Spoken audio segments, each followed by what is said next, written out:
Welcome to this video, class 6. Today I am going to start a new chapter from your English Bliss. The name of this chapter is The Monk's Temptation. You will get this chapter in page number 45. So please take it out. Before going through the video, please take out your book and turn to page number 45 and follow the video along with the book. Now, what is the meaning of this monk's temptation? See, here we can see that monk and temptation. What does it meaning? The monk and temptation. What is the meaning of monk and what is the meaning of temptation? So first, the monk.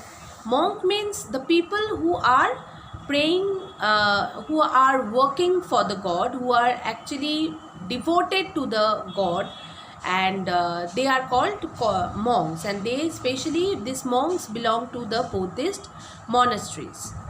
And temptation means here urge of having something, urge of having food, urge of having earthly items, anything it can be. So these two words, monk and temptation, these two words are totally different from each other. So why these two words are written along with that means why these two words are written in one sentence, okay, one, that means in one title, monk's temptation. So we are going to learn that what is about this chapter. Generally we can see that monk are those people who don't have the they are only devoted to the gods, they are only devoted to the work of the mankind. But here we can have a knowledge, we can have one picture about the monks, that they don't have temptation towards anything. Okay, so why this monk and temptation are sit by together, so that we will understand in this chapter. Also you can see, if you have the book, that there is written in red color that forgiveness. So that means is the main agenda of the story, and that is forgiveness. So I am starting the class, so please follow. Li Wong was the head of the Buddhist monastery in Tibet that housed a large and rich collection of books and was famous for it. Li Wong, who was the that means a well-known person, well-known monk of the Buddhist monastery. Not only well-known, he was actually the head of the Buddhist monastery, which was situated in Tibet. And this monastery was very famous for what? This monastery was famous for the large and the rare collection of books, precious books. Okay. One fine day, a visiting monk who was also a scholar happened to spot a volume of a rare book, and falling prey to temptation, took the book, packed it with his belongings and left the monastery. So what happened? One day a visiting monk means a monk who has come to visit the place, and the monk also, he was a scholar, and he came to the place, and Buddhist monastery where Li Wong was the head. So that visiting monk came and he visited the place, and suddenly he felt that he was very much tempted towards one book, and this book was really very, very precious. So what happened? Though he was a monk, generally, what did I say at the first, that generally we can see that we can have the idea that monk are those people who don't have any urge towards any earthly items. But here we can see that this man is a monk, though he had the temptation towards the book, okay, that precious book. So what happened? He took that book and he actually theft that book. He took that book, he theft that book, and then he left the monastery. The theft was discovered the same day.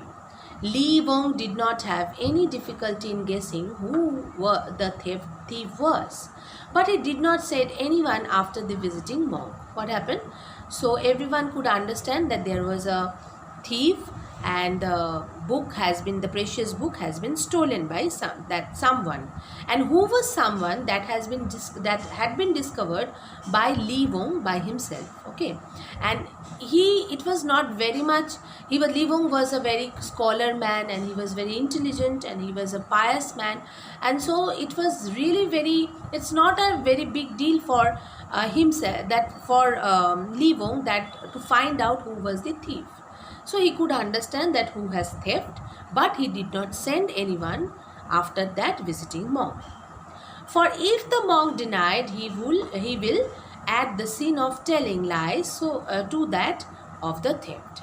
What happened? So Li Wong actually did not send any person to that visiting monk, because he did not want that a monk would tell a lie, because monk are those people who never tell a lie. So if the monk, obviously if Li Wong would send the people after that visiting monk, so for his safety, obviously the visiting monk would say that yes, he had stolen the he would not say that he had stolen the book. So he would make a crime, so he would make a sin, because telling a false statement is a sin regarded by the monks. Okay, so obviously Li Wong did not want this. He knew that obviously visiting monk would not tell the truth. He would say the lies. He would lie, and that is why he did not send anyone after the prison, because he did not want the visiting monk would make any sin by saying a lie.